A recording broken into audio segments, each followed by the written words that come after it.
तो पिछले लेक्चर में हम लोगों ने श्रोडिंगर इक्वेशन को हम लोग कैसे इस्तेमाल करते हैं, एक वेव फंक्शन अगर पता हो किसी पार्टिकल का एक समय पे, तो आगे के समय में वो वेव फंक्शन कैसे बदलता है समय के साथ, उसके लिए हम लोग श्रोडिंगर इक्वेशन का उपयोग करते हैं। और आप जानते हैं जो वेव फंक्शन होता है वो हमारा खजाना है।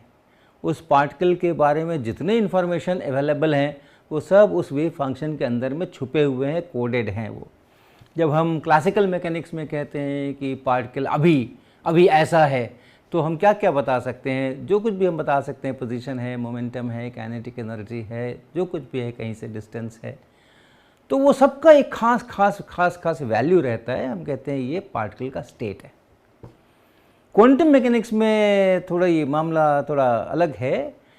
उन चीज़ों का एक खास वैल्यू ज़रूर होगा एक इंस्टेंट के ऊपर, ऐसा ज़रूरी नहीं है। हमारे मिक्स्ड स्टेट्स भी होते हैं और इसलिए हम कहते हैं कि हमारे ऑब्जर्वेबल्स उसी क्षण के ऊपर अनेक वैल्यूज़ उनके अंदर में घुसे हुए हैं उस ऑब्जर्वेबल के, और कौन सा वैल्यू कितना अमाउंट में वो कंपोनेंट घुसा हुआ है उसके लिए हम लोग प्रोबेबिलिटीज़ की बात करते हैं कि अगर मेज़र करें तो ये प्रोबेबिलिटी है कि वो मिलेगा, अगर हम मेज़रमेंट करें तो ये प्रोबेबिलिटी है कि ये वाला वैल्यू मिलेगा।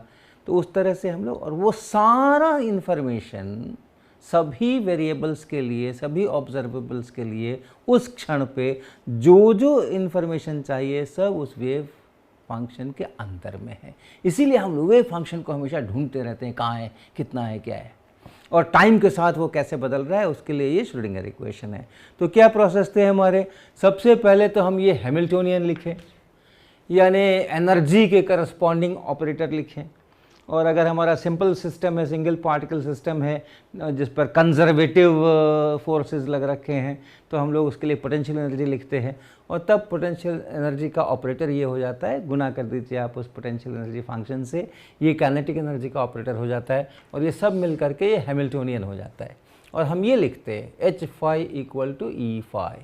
ये phi जो है वो फंक्शन है, ये जो phi है वो फंक्शंस है, और हम लोग इसको आइगन फंक्शंस कहते हैं, आइगन फंक्शंस कहते हैं, और उसके करस्पॉन्डिंग जो ये वैल्यूज़ हैं वो आइगन वैल्यूज़ कहलाते हैं। तो सबसे पहला काम है हमारा ये आइगन वैल्यूज, सारे आइगन वैल्यूज़ को पता करो, सारे आइगन फंक्शंस को पता करो, और उससे एक ये ऑर्थोनॉर्मल बेसिस बना। एक बार वो बन गया तो जो हमारे पास फंक्शन पता है, अगर t बराबर 0 पे पता है तो उसको एक्सपैंड करिए, और फिर t टाइम पर उसी कंपोनेंट को आप मल्टीप्लाई करते हैं इस फैक्टर से, और तब फिर वो नया वेव फंक्शन हमें मिलता है। तो हम लोगों ने थोड़ा इसका अभ्यास किया था फ्री पार्टिकल के ऊपर, और ये देखा था कि मोमेंटम के साथ में एक बड़ी अच्छी बात हुई थी फ्री पार्टिकल के मोमेंटम के साथ में, कि उसकी जो प्रोबेबिलिटी थी कुछ खास वैल्यूज़ किसी रेंज में आने की, वो प्रोबेबिलिटी समय के साथ नहीं बदलती थी। और हमने एक पासिंग रिमार्क किया था कि जिस ऑब्जर्वेबल के ऑपरेटर्स हैमिल्टोनियन के साथ कम्यूट करते हैं उनके साथ ऐसा ही होने वाला है। उनका जो प्रोबेबिलिटीज़ है डिफरेंट वैल्यूज़ का उस पर्टिकुलर ऑब्जर्वेबल का, वो समय के साथ नहीं बदलता है, तो उसको हम लोग कांस्टेंट कहते हैं, कांस्टेंट ऑफ मोशन कहते हैं। तो ये सारी चीज़ें हम लोगों ने पिछले समय में की थी। तो आज हम सबसे पहले उस स्टेट की बात करना चाहते हैं। मान लीजिए पार्टिकल है, उसकी कुछ पोटेंशियल एनर्जी का फंक्शन है, कुछ उसकी काइनेटिक एनर्जी है। तो अगर किसी समय पे t बराबर 0 पे उसका जो स्टेट है, उसका जो वेव फंक्शन है, वो वेव फंक्शन हैमिल्टोनियन का आइगन फंक्शन खुद ही हो जाए तो क्या होगा? सबसे पहले हम इसकी चर्चा करेंगे। तो ये जो बहुत सारे वेव फंक्शंस, आइगन फंक्शंस हमने यहाँ पर निकाले, ये कौन सा पोटेंशियल एनर्जी का फंक्शन है, उसके अनुसार ये आइगन फंक्शंस का अपना स्वरूप होगा, अपने फॉर्म्स होंगे। लेकिन जब हमें दिया हुआ है कि ये पोटेंशियल है, तो हमारे फिर आइगन फंक्शंस, आइगन वैल्यूज़ वो फिक्स हो जाते हैं। तो हमने जैसे कहा कि t बराबर 0 पे जो वेव फंक्शन है उसको हमने एक्सपैंड किया इन आइगन फंक्शंस के लीनियर कॉम्बिनेशन के रूप में। तो हमें ऐसा पता चल रहा है कि जो हमारा t बराबर 0 का फंक्शन है वो खुद ही इसमें से कोई एक आइगन फंक्शन है। तो एक्सपैंड करने की कोई ज़रूरत नहीं है। हम एक्सपेंड करेंगे तो उस वाले आइगन फंक्शन का कोफिशिएंट 1 और बाकी सारे कोफिशिएंट 0। तो यानी हमारा जो साई एक्स 0 है, t बराबर 0 टाइम पर जो फंक्शन है वो फंक्शन खुद ही इसका आइगन फंक्शन है। मान ले उसको हम कहते हैं ये वाला आइगन फंक्शन है, और उसके करस्पॉन्डिंग जो एनर्जी है वो एनर्जी है EI। अर्थात अगर आप h को ऑपरेट करें साई एक्स 0 पे तो ये खुद ही इसका आइगन फंक्शन है, ये हो जाएगा EI और फिर साई एक्स 0 ऐसा, अर्थात EI और फाई IX ऐसा। तो अगर इसके एक्सपेंशन के टर्म्स में बात करें हम, तो इस वाले I के लिए इसका जो साई एक्स 0 है उसका कोफिशिएंट 1 है यहाँ पे, CI 1 है यहाँ पे, और बाकी सब का अगर खोजें उस वाले I के अलावा तो वो सब 0 हैं ऐसा। तो t टाइम पर लिखिए, t टाइम पर अगर वेव फंक्शन लिखना हो तो क्या करते हैं हम, t टाइम पे अगर वेव फंक्शन लिखना हो तो हम क्या करते हैं, हम हर एक कोफिशिएंट को इससे गुना करते हैं। अलग अलग I के लिए ये अलग अलग कोफिशिएंट भी हैं, अलग अलग आइगन फंक्शंस भी हैं और अलग अलग एनर्जीज भी हैं। तो इसी एक्सप्रेशन को हम लिखते हैं और इससे मल्टीप्लाई कर देते हैं। ये जो एक्सप्रेशन यहाँ था इसमें इसकी जगह पे ये लेकर के आते हैं, तो जो 0 हैं उनको मल्टीप्लाई भी करेंगे तो 0 ही रहेगा, इसलिए वो एक ही टर्म आने वाला है, और जो 1 है उसको मल्टीप्लाई करेंगे तो यही इतना होगा। तो अर्थात ये बन जाएगा e पे power minus I by h cross EIT और फिर से ये फाई IX, अर्थात e पे power minus I by h cross EIT और साई एक्स 0। तो यानी अगर वे फंक्शन किसी एक समय पे हैमिल्टोनियन का आइगन फंक्शन है तो हमेशा t टाइम के बाद भी उसका आइगन फंक्शन वो रहने वाला है। इस पर भी अगर आप इस हैमिल्टोनियन को ऑपरेट करेंगे तो आप क्या पाएंगे, h साई एक्स टी, ये अगर आप करें तो आप पाएंगे ये है e पे power minus I by h cross EIT, h operating on this Sai x 0 ऐसा, अर्थात e पे power minus I by h cross EIT, और ये बनेगा क्या, ये ध्यान रखिएगा, ये यही चीज़ है, ये जो चीज़ है वही यहाँ पर लिख रहे हैं और यही चीज़ यहाँ पर है। तो अर्थात ये EI बन करके और फिर से यही आने वाला है साई एक्स 0, और अर्थात इसको अगर आप यहाँ लिख लें और ये दोनों को मिला दें तो ये है साई एक्स टी। तो आप देखिए हैमिल्टोनियन को हमने क्या किया, साई एक्स टी पे ऑपरेट किया, वही साई एक्स टी मुझे दोबारा मिल गया और आइगन फंक्शन वो आइगन फंक्शन हो गया और करस्पॉन्डिंग आइगन वैल्यू भी वही वाला रहा EI। तो एक बार अगर वो हैमिल्टोनियन का फंक्शन आइगन फंक्शन है तो हमेशा आगे आने वाले समय पर भी वो हैमिल्टोनियन का आइगन फंक्शन ही रहेगा और एनर्जी का आइगन वैल्यू उतना ही रहेगा। अर्थात इस स्टेट में एनर्जी डेफिनिट भी है और कांस्टेंट भी है। डेफिनिट का क्या मतलब, एक ही एनर्जी है, एक ही एनर्जी है, 2 4 10 15 एनर्जीज का मिक्स्ड स्टेट नहीं है ये एनर्जी का प्योर स्टेट है, ये एक ही एनर्जी इन्वॉल्व है, कोई खास EI है वही इसकी एनर्जी है। नापेंगे तो हमें पहले से ही पता है कि इसकी एनर्जी, अगर हमने हमारे इंस्ट्रूमेंट्स अगर बढ़िया हैं, आदर्श इंस्ट्रूमेंट्स हैं, तो EI ही निकलना है और कुछ दूसरा नहीं निकलना है। तो इसलिए वो डेफिनिट है और कांस्टेंट है, अभी नापें या किसी दूसरे टाइम पे नापें, हर समय वो उतना ही रहने वाला है। तो यानी एनर्जी चेंज नहीं होने वाली है समय के साथ। और केवल एनर्जी ही नहीं, कोई भी आप दूसरा ऑब्जर्वेबल सोचें एनर्जी के अलावा तो हो सकता है कि उसका वैल्यू डेफिनिट नहीं हो, लेकिन जो भी प्रोबेबिलिटी डिस्ट्रीब्यूशन रहने वाला है एक समय पे उस ऑब्जर्वेबल के लिए, वही प्रोबेबिलिटी डिस्ट्रीब्यूशन आगे आने वाले हर समय के लिए रहने वाला है। तो यानी अगर ऐसा वेव फंक्शन है और हम कोई भी जो चीज़ हम मेज़र कर सकते हैं, जो चीज़ हम उसमें से निकाल सकते हैं, उसका वैल्यू अगर पूछें तो वो टाइम से इंडिपेंडेंट होगा।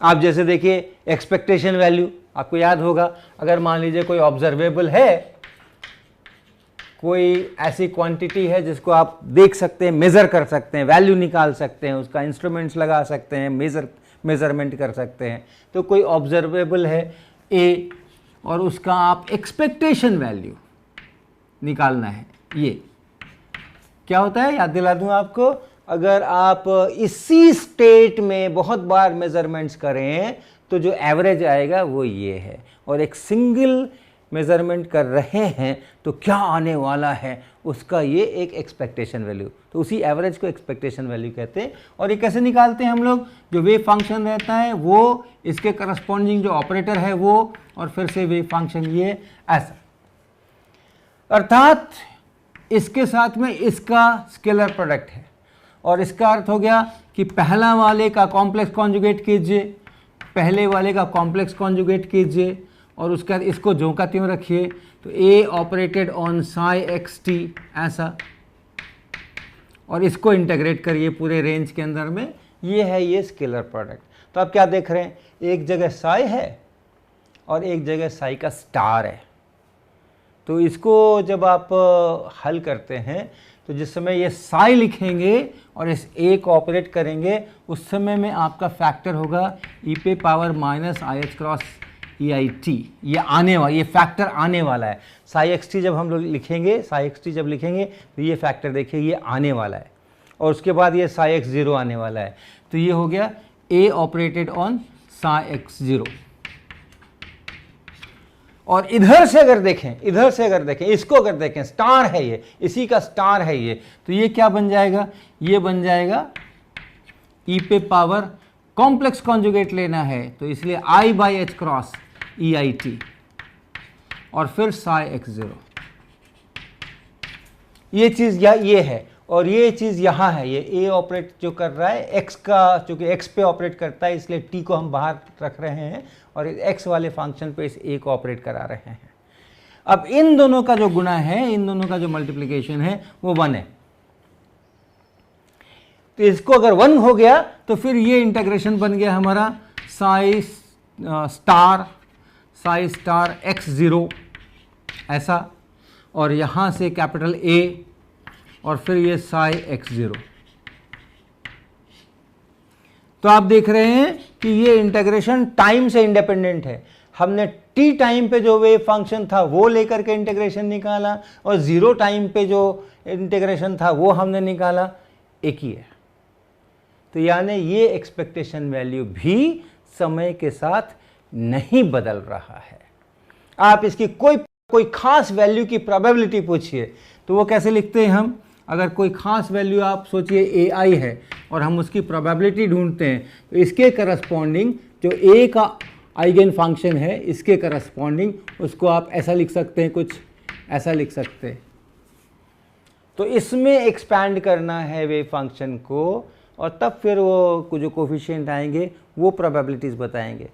तो अगर आपने इस साई एक्स टी को एक्सपैंड किया किसमें, इन वाले आइगन फंक्शंस में, तो आप कहेंगे कि ये हैं इस प्रकार के कुछ हैं, ये दूसरे सी आई लिख रहे हैं, ये कुछ सी आई हैं, और उसके बाद फिर वो जो उसके वाले आइगन फंक्शंस हैं वो हैं फाई ए, ऐसा लिख सकते हैं आई, फाई आई ए वाले जो आइगन, ये वाला फाई नहीं है, ये एनर्जी के आइगन फंक्शंस थे, हैमिल्टोनियन के आइगन फंक्शंस थे, और ये जो फाई हैं ये उस कैपिटल ए के आइगन फंक्शंस हैं, ऐसे करके आप लिख सकते हैं। और ये जो सी आई है यही बताएगा, मॉड सी आई स्क्वायर जो है यही बताएगा इनटू, या मॉड सी आई स्क्वायर जो है यही बताएगा प्रोबेबिलिटी क्या होने की, उस ए आई होने की। अगर आप मेजरमेंट करो तो ए आई मिले, इसकी प्रोबेबिलिटी ये है। सी आई कैसे लिखते हैं, अगर आपको याद हो, सी आई लिखने के लिए आप इस ए आई को और इस वेव फंक्शन को आप स्केलर प्रोडक्ट करते हैं, ऐसा करते हैं। इसका भी वैल्यू अगर आप देखना चाहेंगे, इसको भी अगर आप देखना चाहेंगे कि ये मॉड सी आई स्क्वायर क्या है, ये भी टाइम से इंडिपेंडेंट है। तो कुल मिलाकर के जितनी भी उस पार्टिकल के बारे में जितनी भी चीज़ें मेज़र की जा सकती हैं, चाहे वो एनर्जी हो, चाहे वो मोमेंटम हो, या और भी जो कुछ भी उसके लिए मेज़र किया जा सकता है, उसमें से कुछ भी समय के साथ परिवर्तित नहीं हो रहा है। वेव फंक्शन परिवर्तित हो रहा है, वेव फंक्शन बदल रहा है, लेकिन हम वेव फंक्शन कभी नहीं नापते हैं। वेव फंक्शन की सहायता से हम प्रेडिक्ट करते हैं कि मेजरमेंट अगर करें तो कौन से मेजरमेंट के कौन से वैल्यू की कितनी प्रोबेबिलिटी आने वाली है, वगैरह वगैरह वगैरह। तो वेव फंक्शन बदल रहा है, लेकिन वो जो प्रेडिक्शंस हैं, एनर्जी क्या आने वाला है, मोमेंटम क्या आने वाला है, अगर कोई 3 डिमेंशन में है तो एंगुलर मोमेंटम क्या आने वाला है, उसका वाई कंपोनेंट क्या आने वाला है, जेड कंपोनेंट क्या आने वाला है, तो ये जितने प्रकार के उसके इंफॉर्मेशंस हमारे हैं वो समय के साथ नहीं बदल रहे हैं, सबके सब जो कहते हैं, केवल वेव फंक्शन बदल रहा है। और कैसे बदल रहा है? सिर्फ एक फैक्टर से मल्टीप्लाई हो रहा है, सिर्फ एक फैक्टर से मल्टीप्लाई हो रहा है। और वो कैसा फैक्टर है? वो e⁻⁻ i समथिंग इस टाइप का है। इसके कॉम्प्लेक्स कॉन्जुगेट से मल्टीप्लाई कर दो तो 1 हो जाता है, तो इसको हम लोग फेज फैक्टर कहते हैं। इस तरह का जो फैक्टर होता है e⁻, मान ले कुछ i अल्फा, इस तरह का, ऐसा से इस प्रकार की चीज़ से अगर गुना हो रहा है जहाँ अल्फा रियल है, तो उसको हम लोग फेज फैक्टर कहते हैं। सिर्फ फेज फैक्टर बदल रहा है। फेज फैक्टर बदलने से, सिर्फ एक फेज फैक्टर से गुना हो गया है, तो उससे हमारे कुछ भी ऑब्जर्वेबल चीज़ें नहीं बदलती हैं। ये बड़े मज़े की बात है। यहाँ भी ये फेज फैक्टर्स ही हैं, लेकिन यहाँ एक फेज फैक्टर से पूरा वेव फंक्शन गुना नहीं हो रहा है। यहाँ पे अलग अलग फेज फैक्टर से अलग अलग कंपोनेंट्स का गुना हो रहा है, इसलिए यहाँ पर चीज़ें बदल सकती हैं। लेकिन यहाँ चूँकि पूरा का पूरा वेव फंक्शन ही ऐसा है जो कि इससे एक फेज फैक्टर से मल्टीप्लाई हो रहा है, पूरा वेव फंक्शन ही एक फेज फैक्टर से मल्टीप्लाई हो रहा है, तो जो इस वेव फंक्शन से जो फिजिकली मेजरेबल क्वांटिटीज़ की इंफॉर्मेशन है, वही इंफॉर्मेशन इसमें भी है। और इसलिए ऐसे स्टेट्स को हम लोग एक अलग नाम देते हैं और उसको हम लोग कहते हैं स्टेशनरी स्टेट्स।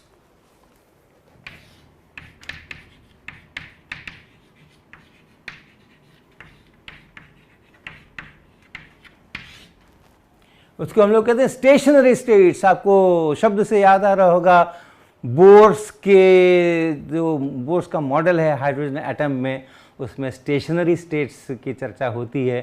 तो स्टेशनरी स्टेट्स का मतलब है कि अगर वो वेव फंक्शन है तो फिर कुछ बदलने वाला नहीं है, समय बीतने दो, कुछ भी बदलने वाला नहीं है। जो एनर्जी है वो एनर्जी है, कुछ भी रेडिएट होने वाला नहीं है, कुछ भी कम होने वाला नहीं है, कुछ भी ज़्यादा होने वाला नहीं है। हर एक पैरामीटर, हर एक ऑब्जर्वेबल का वैल्यू वही का वही रहने वाला है। तो इसको हम लोग स्टेशनरी स्टेट्स ऐसा बोलते हैं। अब हम लोग ये देख चुके हैं कि ये जो हैमिल्टोनियन है और ये जो एनर्जी है, उसका क्वांटम मैकेनिक्स में बड़ा महत्व है। ऐसे तो ये एक ऑब्जर्वेबल है, जैसे लीनियर मोमेंटम ऑब्जर्वेबल है वैसे ये भी ऑब्जर्वेबल है, या पोजीशन है, उसी तरह से एनर्जी भी है। लेकिन एनर्जी का बड़ा खास महत्व है, क्योंकि ये जो एनर्जी है और उसके करस्पॉन्डिंग जो ऑपरेटर हैमिल्टोनियन जिसको हम कहते हैं, वो पूरे भविष्य को निर्धारित कर रहा है। उस पार्टिकल का वेव फंक्शन कैसे कैसे बदलेगा समय के साथ में, वो पता करने के लिए मुझे एनर्जी के आइगन वैल्यूज चाहिए।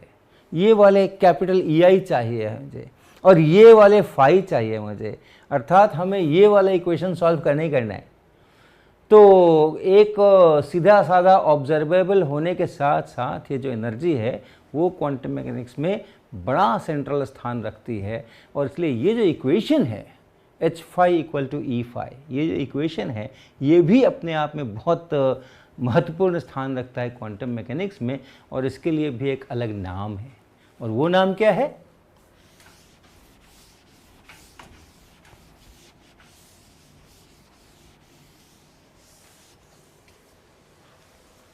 वो नाम है टाइम इंडिपेंडेंट श्रोडिंगर इक्वेशन। इस इक्वेशन को कहते हैं टाइम इंडिपेंडेंट श्रोडिंगर इक्वेशन।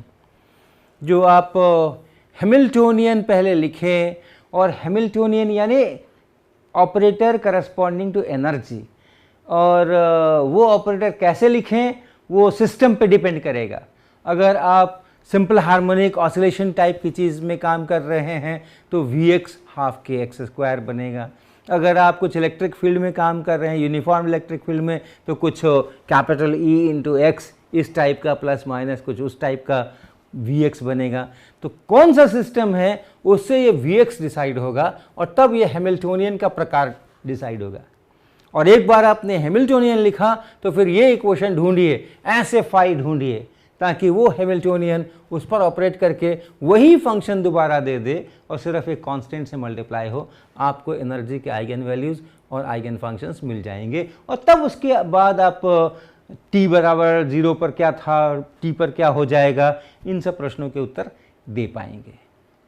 तो अब हम लोग थोड़ा इसका अभ्यास करेंगे, टाइम इंडिपेंडेंट श्रोडिंगर इक्वेशन का कुछ खास सिस्टम्स लेकर के, और फिर उसमें कैसे क्या एनर्जी आइगन वैल्यूज़ होते हैं, क्या वो होते हैं, फाई होते हैं, इनका थोड़ा हम लोग अभी अभ्यास करेंगे। तो क्वांटम मैकेनिक्स में हम लोग फोर्सेस की सीधी चर्चा नहीं करके, कंजर्वेटिव फोर्सेस हैं तो करस्पॉन्डिंग पोटेंशियल एनर्जी इसकी चर्चा करते हैं। और फोर्स में और पोटेंशियल एनर्जी में जो संबंध है क्लासिकल मैकेनिक्स में, वो भी आपको याद होगा। हम लोग फोर्स में और पोटेंशियल एनर्जी में ऐसा संबंध लिखते हैं, माइनस dv dx। अभी भी हम एक डायमेंशन में काम कर रहे हैं, अभी भी हम एक ही डायमेंशन में काम कर रहे हैं, क्योंकि हम आपको क्वांटम मैकेनिक्स के जो नए फॉर्मुलेशंस हैं उनसे परिचित कराने की कोशिश कर रहे हैं। हम 3 डायमेंशन में जाएंगे तो थोड़ा सा इसमें कुछ हमें जोड़ना पड़ेगा, थोड़ा मैथमेटिक्स बढ़ेगा। तो ऐसा, तो हम लोग इस v से हमेशा काम करते हैं। क्वांटम मैकेनिक्स में हम लोग पोटेंशियल एनर्जी से काम करते हैं, और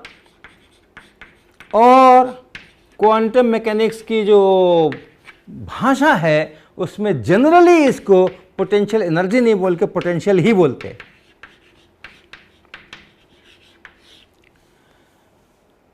आपने अपने स्कूल के अंदर में पोटेंशियल अलग, पोटेंशियल एनर्जी अलग जरूर पढ़ा होगा।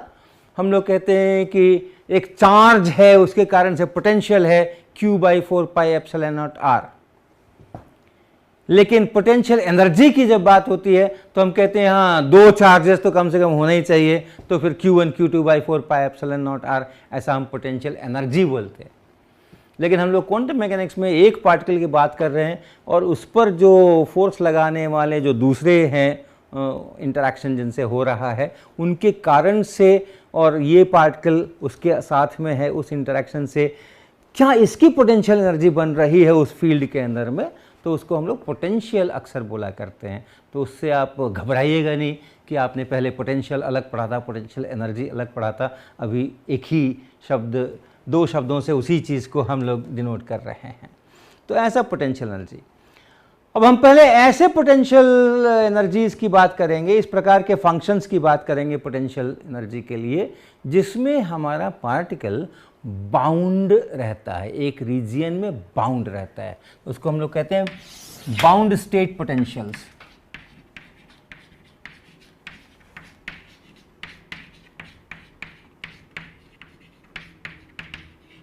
अगर आप क्लासिकल मैकेनिक्स की भाषा में करें, ये मान लीजिए Vx यहाँ है और x यहाँ है, और एक उदाहरण के लिए हम लोग SHM सिंपल हार्मोनिक मोशन इसके लिए लिखते हैं Vx बराबर हाफ के एक्स स्क्वायर।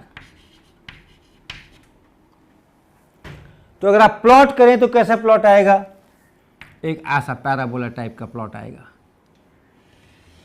इधर ये एनर्जी का स्केल है जूल में, इधर ये x का स्केल है मीटर के अंदर में, ऐसा करके ये आएगा। अब इस पार्टिकल को जो कि ऐसा इस फोर्स के कारण से जिसको ऑसिलेट कराया जा रहा है, उसकी एक खास एनर्जी होगी, total energy kinetic plus potential, और वो टोटल एनर्जी मान लें कि जूल में है, तो यहाँ कहीं पर हम उसको प्लॉट भी कर सकते हैं। ये है वो टोटल एनर्जी। अब यहाँ से अगर आप एक लाइन ऐसे खींच दें और यहाँ से एक लाइन ऐसे खींच दें, तो आप देखिए पार्टिकल अगर इतने एक्स पर है, यहाँ पर है, इतने एक्स पर है, तो उसकी पोटेंशियल एनर्जी ये इतनी है, ये इसकी पोटेंशियल एनर्जी है, यहाँ से यहाँ तक ये जितने जूल हुआ वो इसका पोटेंशियल एनर्जी हो गया, और ये इसकी टोटल एनर्जी है। तो अर्थात जो बच गया है यहाँ से यहाँ तक इतना, इतने जूल, ये जो बच गया है ये उसकी काइनेटिक एनर्जी है। और अगर आप इस पार्टिकल को यहाँ से उठाकर यहाँ ले आइए तो क्या हो जाएगा, यहाँ अगर उठा करके ले जाते हैं तो उसकी पोटेंशियल एनर्जी अब बढ़ गई है और उसकी काइनेटिक एनर्जी अब इतनी ही रह गई है। ये इतनी काइनेटिक एनर्जी है, ये इतनी पोटेंशियल एनर्जी है, और कुल मिलाकर के ये टोटल एनर्जी है। अगर आप इसको यहाँ ले आते हैं, इस पार्टिकल को यहाँ ले आते हैं, तो क्या होता है, जो टोटल एनर्जी है वही पोटेंशियल एनर्जी बन जाती है, काइनेटिक एनर्जी ज़ीरो हो जाती है। यानी ऑसिलेशन में ये अपने एक्सट्रीम पॉइंट की तरफ बढ़ रहा है, काइनेटिक एनर्जी घट रही है, पोटेंशियल एनर्जी बढ़ रही है, और जब वो एम्पलीट्यूड वाले पॉइंट पर पहुंच गया है उस समय में उसकी स्पीड ज़ीरो हो गई है, काइनेटिक एनर्जी ज़ीरो हो गई है। वहाँ से वो टर्न करता है, वहाँ से वो वापस जाता है, फिर वो मीन पोजीशन की तरफ जाता है, काइनेटिक एनर्जी बढ़ती जाती है, फिर वहाँ से चल करके वो दूसरी तरफ जाता है, फिर काइनेटिक एनर्जी घटती जाती है, यहाँ आके काइनेटिक एनर्जी ज़ीरो हो जाती है। कुछ माइनस ए और ये प्लस ए। यहाँ नहीं पहुँचा सकते आप, इसको यहाँ नहीं पहुँचा सकते पार्टिकल को, क्योंकि अगर यहाँ पहुँचा देंगे तो पोटेंशियल एनर्जी इतनी ज़्यादा और टोटल एनर्जी कम, अर्थात काइनेटिक एनर्जी नेगेटिव। तो इसको हम लोग कहते हैं कि ये जो है ये फॉरबिडन रेंज है, ये इसमें नहीं जा सकते, मना है, फॉरबिडन रेंज है ये। इसी तरीके से इधर जो है, इसके इधर ये फॉरबिडन है।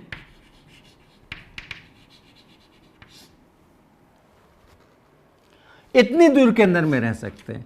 ऐसे सिस्टम्स बाउंड स्टेट्स सिस्टम्स कहलाते हैं, जो एक खास रीजन के अंदर में ही रह सकते हैं, उसके बाहर नहीं जा सकते हैं, या बाहर जाने की संभावनाएं तेज़ी से घटती जाती हैं, तो उसको हम लोग बाउंड स्टेट पोटेंशियल्स कहते हैं।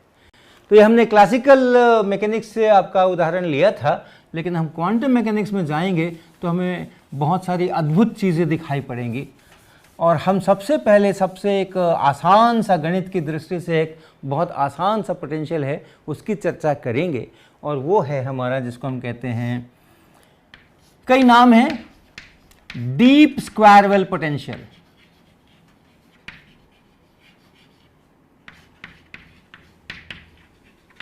ये एक नाम है, इसका इन्फिनिट भी कहते हैं, इन्फिनिट स्क्वायर वेल पोटेंशियल। इसको कहते हैं one dimensional box, one dimensional box. तो ये तरह तरह के इसके नाम होते हैं। और कैसा पोटेंशियल है ये पोटेंशियल ऐसा है कि अगर आप प्लॉट करें, ये x बराबर 0 है और कुछ x बराबर l है यहाँ पे, और यहाँ से यहाँ तक में पोटेंशियल इसका 0 है। अगर पार्टिकल x बराबर 0 से x बराबर l के बीच में कहीं पे है तो उसका पोटेंशियल एक ही जितना है और उसको हम 0 कह रहे हैं। लेकिन जहाँ ये l से आगे बढ़ा तो पोटेंशियल इन्फिनिटी है। आप ऐसा एक लाइन डाल सकते हैं यहाँ पे और ये कह सकते हैं कि v बराबर इन्फिनिटी है यहाँ पे। इसी तरीके से ये यहाँ पे एक लाइन डाल सकते हैं y एक्सिस पे और इसको कह सकते हैं यहाँ भी v बराबर इन्फिनिटी है और यहाँ से यहाँ तक में v बराबर 0 है। तो तीन रीजियंस हो गए, v बराबर इन्फिनिटी, v बराबर 0 और फिर v बराबर इन्फिनिटी। तो यानी कैसा हो गया ये एक रिजिड वॉल जैसे है, इससे इधर नहीं जा सकते, कतई नहीं जा सकते, इसके इधर कतई नहीं जा सकते हैं। इसके अंदर में है तो कोई दिक्कत नहीं है, कोई फोर्स नहीं है, कोई रोक टोक नहीं है, जिधर जाना है जाएं, लेकिन दीवार को क्रॉस नहीं कर सकते। तो इसीलिए इसका नाम बॉक्स है, वन डिमेंशनल बॉक्स है। ये बॉक्स के अंदर में कहीं भी घूम फिर सकते हैं लेकिन बाहर नहीं जा सकते हैं। तो इसको अगर आप एक इक्वेशन के फॉर्म में लिखें तो कैसे लिख सकते हैं? x बराबर 0 से l तक v बराबर 0 है। So v is 0 for 0 less than x less than l, otherwise it is infinity. Equal to infinity otherwise. ये ऐसा लिखेंगे इसको, 0 से L तक में अगर है तो v बराबर 0 है, और अगर इधर है या इधर है तो v बराबर इन्फिनिटी है। हैमिल्टोनियन के भी अलग अलग फॉर्म है। हैमिल्टोनियन जब हम लिख रहे हैं तो हम लिख रहे हैं minus h cross square by 2m del to del x square, ये काइनेटिक एनर्जी, और प्लस ये पोटेंशियल एनर्जी का ऑपरेटर, ऐसा। तो अगर हम 0 less than x less than l इस रीजन के लिए लिख रहे हैं, इस रीजन के लिए लिख रहे हैं, तो वैसी हालत में हमारा हैमिल्टोनियन है सिर्फ minus h cross square by 2m और del to del x square. और अगर हम दूसरे रीजन के लिए लिख रहे हैं, x लेस देन 0 लिख रहे हैं या x ग्रेटर देन l लिख रहे हैं, तब वैसी हालत में हमारा हैमिल्टोनियन जो है वो ये Vx के कारण से इन्फिनिटी है, minus h cross square by 2m del to del x square, और फिर यहाँ पे ये एक्चुअली Vx है, दैट प्लस Vx है, बट दैट इज़ इन्फिनिटी। तो इस प्रकार का इसका हमारा मैथमेटिकली अगर इस पोटेंशियल को लिखेंगे और हैमिल्टोनियन को लिखेंगे तो ऐसा निकल करके आएगा। तो अब हम अगले क्लास के अंदर में यहाँ से शुरू करेंगे। ये हमारा बाउंड स्टेट पोटेंशियल है, ये पार्टिकल को इधर नहीं जाने देने की कोशिश करेगा, इधर नहीं जाने देने की कोशिश करेगा, ये इसको बाउंड करके रखेगा, कन्फाइन करके रखेगा। और इस पर्टिकुलर बाउंड स्टेट पोटेंशियल में कैसे हम इस हैमिल्टोनियन के आइगन फंक्शंस निकालें और आइगन वैल्यूज़ निकालें, वो काम हम लोग अगले लेक्चर में करेंगे।